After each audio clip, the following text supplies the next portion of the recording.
ओम नमो भगवते वासुदेवाय। श्रीमद् भागवत महापुराण में तृतीय स्कंद का दूसरा अध्याय।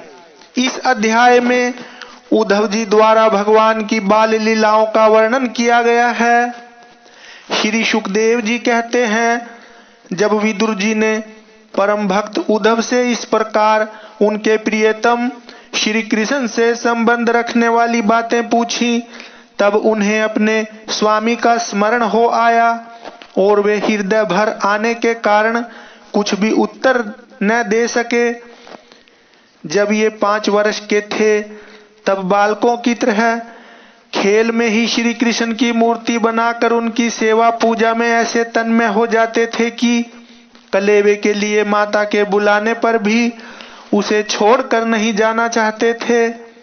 अब तो दीर्घ काल से उन्हीं की सेवा में रहते रहते ये बूढ़े हो चले थे। अतः विदुर जी के पूछने से उन्हें अपने प्यारे प्रभु के चरण कमलों का स्मरण हो आया। उनका चित्त विरह से व्याकुल हो गया। फिर वे कैसे उत्तर दे सकते थे। उद्धव जी श्री कृष्ण के चरणारविंद मकरंद सुधा से सराबोर होकर 2 घड़ी तक कुछ भी नहीं बोल सके। तीव्र भक्ति योग से उसमें डूबकर वे आनंदमग्न हो गए। उनके सारे शरीर में रोमांच हो आया तथा मुंदे हुए नेत्रों से प्रेम के आंसुओं की धारा बहने लगी।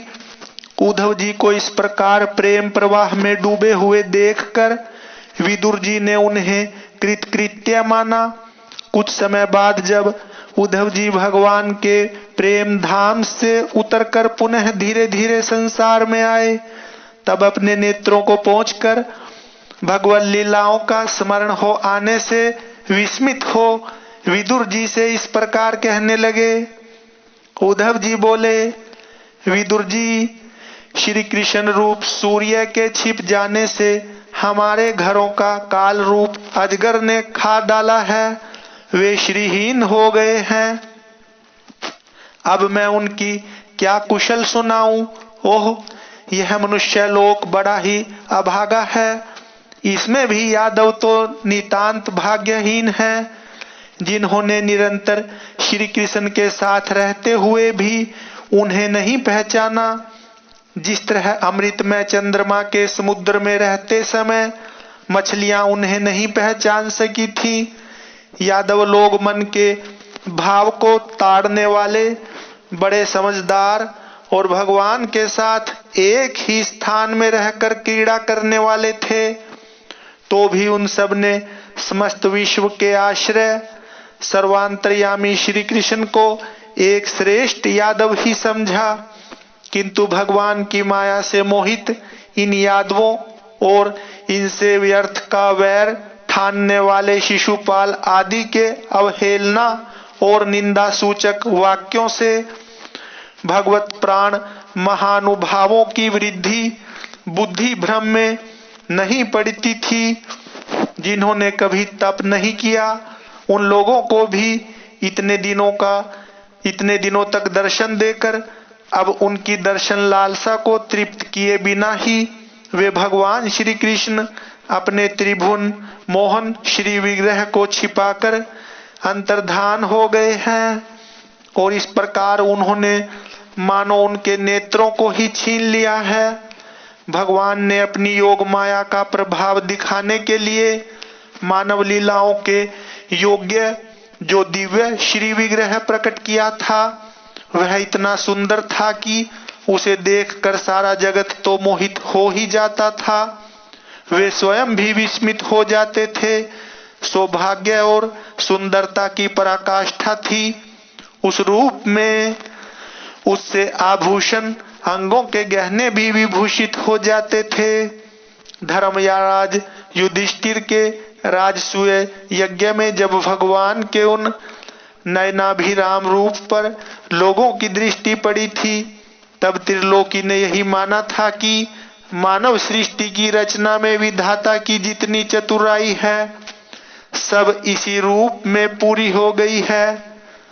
उनके प्रेम पूर्ण हास्य विनोद और लीला में चितवन से सम्मानित होने पर व्रज बालाओं की आंखें उन्हीं की ओर लग जाती थीं और उनका चित्त भी ऐसा तल्लीन हो जाता था कि वे घर के काम धंधों को अधूरा ही छोड़कर जड़ पुतलियों की तरह खड़ी रह जाती थीं। चराचर जगत और प्रकृति के स्वामी भगवान ने जब अपने शांत रूप महात्माओं को अपने ही घोर रूप असुरों से सताए जाते देखा, तब वे करुणा भाव से द्रवित हो गए और अजन्मा होने पर भी अपने अंश बलराम जी के साथ काष्ठ में अग्नि के समान प्रकट हुए। अजन्मा होकर भी श्री वसुदेव जी के यहाँ जन्म लेने की लीला करना, सबको अभय देने वाले होने पर भी मानो कंस के भय से वज्र में जाकर छिप रहना और अनंत पराक्रमी होने पर भी काल यवन के सामने मथुरापुरी को छोड़कर भाग जाना, भगवान की ये लीलाएं याद आकर मुझे बेचैन कर डालती हैं। उन्होंने जो देवकी वसुदेव की चरण वंदना करके कहा था, पिताजी माताजी, कंस का बड़ा भय रहने के कारण मुझसे आपकी कोई सेवा न बन सकी। आप मेरे इस अपराध पर ध्यान न देकर मुझ पर प्रसन्न हो। श्री कृष्ण की ये बातें जब याद आती हैं, तब आज भी मेरा चित्त अत्यंत व्यथित हो जाता है। जिन्होंने काल रूप अपने भ्रकुटी विलास से ही पृथ्वी का सारा भार उतार दिया था, उन श्री कृष्ण के पाद पद्म पराग का सेवन करने वाला ऐसा कौन पुरुष है जो उसे भूल सके। आप लोगों ने राजसूय यज्ञ में प्रत्यक्ष ही देखा था कि श्री कृष्ण से द्वेष करने वाले शिशुपाल को वह सिद्धि मिल गई जिसकी बड़े बड़े योगी भली भांति योग साधना करके स्पृहा करते रहते हैं। उनका विरह भला कौन सह सकता है। शिशुपाल के ही समान महाभारत युद्ध में जिन दूसरे योद्धाओं ने अपनी आंखों से भगवान श्री कृष्ण के नयनाभिराम मुख कमल का मकरंद पान करते हुए अर्जुन के बाणों से बींधकर प्राण त्याग किया, वे पवित्र होकर सब के सब भगवान के परम धाम को प्राप्त हो गए। स्वयं भगवान श्री कृष्ण तीनों लोकों के अधीश्वर हैं, उनके समान भी कोई नहीं है, उनसे बढ़कर तो कौन होगा। वे अपने स्वतः सिद्ध ऐश्वर्य से ही सर्वदा पूर्ण काम हैं। इंद्र आदि असंख्य लोकपालगण नाना प्रकार की भेंटें ला लाकर अपने अपने मुकुटों के अग्रभाग से उनके चरण रखने की चौकी को प्रणाम किया करते हैं। विदुर जी, वे ही भगवान श्री कृष्ण राज सिंहासन पर बैठे हुए उग्रसेन के सामने खड़े होकर निवेदन करते थे, देव हमारी प्रार्थना सुनिए। उनके इस सेवा भाव की याद आते ही हम जैसे सेवकों का चित्त अत्यंत व्यथित हो जाता है। पापनी पूतना ने अपने स्तनों में हलाहल विष लगाकर श्री कृष्ण को मार डालने की नीयत से उन्हें दूध पिलाया था, उसको भी भगवान ने वह परम गति दी जो धाय को मिलनी चाहिए। उन भगवान श्री कृष्ण के अतिरिक्त और कौन दयालु है जिसकी शरण ग्रहण करें। मैं असुरों को भी भगवान का भक्त समझता हूँ, क्योंकि वैर भाव जनित क्रोध के कारण उनका चित्त सदा श्री कृष्ण में लगा रहता था और उन्हें रणभूमि में सुदर्शन चक्रधारी भगवान को कंधे पर चढ़ाकर झपटते हुए गरुड़ जी के दर्शन हुआ करते थे। ब्रह्मा जी की प्रार्थना से पृथ्वी का भार उतारकर उसे सुखी करने के लिए कंस के कारागार में वसुदेव देवकी के यहाँ भगवान ने अवतार लिया था। उस समय कंस के डर से पिता वसुदेव जी ने उन्हें नंद बाबा के व्रज में पहुंचा दिया था। वहां वे बलराम जी के साथ 11 वर्ष तक इस प्रकार छिपकर रहे कि उनका प्रभाव व्रज के बाहर किसी पर प्रकट नहीं हुआ। यमुना के उपवन में जिसके हरे भरे वृक्षों पर कलरव करते हुए पक्षियों के झुंड रहते हैं, भगवान श्री कृष्ण ने बछड़ों को चराते हुए ग्वाल बालों की मंडली के साथ विहार किया था। वे व्रजवासियों की दृष्टि आकृष्ट करने के लिए अनेकों बाल लीला उन्हें दिखाते थे। कभी रोने लगते, कभी हंसते और कभी सिंह शावक के समान मुग्ध दृष्टि से देखते।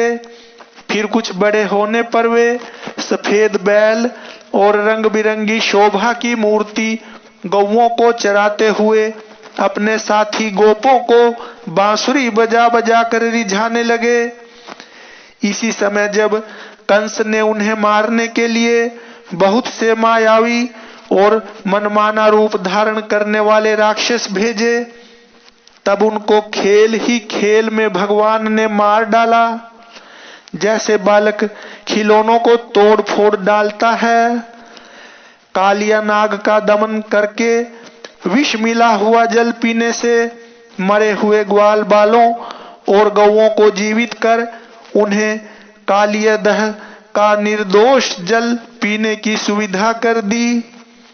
भगवान श्री कृष्ण ने बड़े हुए धन का सदव्यय कराने की इच्छा से श्रेष्ठ ब्राह्मणों के द्वारा नंद बाबा से गोवर्धन पूजा रूप गोयज्ञ करवाया। भद्र, इससे अपना मान भंग होने के कारण जब इंद्र ने क्रोधित होकर व्रज का विनाश करने के लिए मूसलधार जल बरसाना आरंभ किया, तब भगवान ने करुणावश खेल ही खेल में छत्ते के समान गोवर्धन पर्वत को उठा लिया और अत्यंत घबराए हुए व्रजवासियों की तथा उनके पशुओं की रक्षा की। संध्या के समय जब सारे वृंदावन में शरद के चंद्रमा की चांदनी छिटक जाती, तब श्री कृष्ण उसका सम्मान करते हुए मधुर गान करते और गोपियों के मंडल की शोभा बढ़ाते हुए उनके साथ रास विहार करते। जय श्री कृष्ण। हरे कृष्णा श्री कृष्णा कृष्णा हरे हरे, हरे राम रामा, श्री राम राम हरे हरे।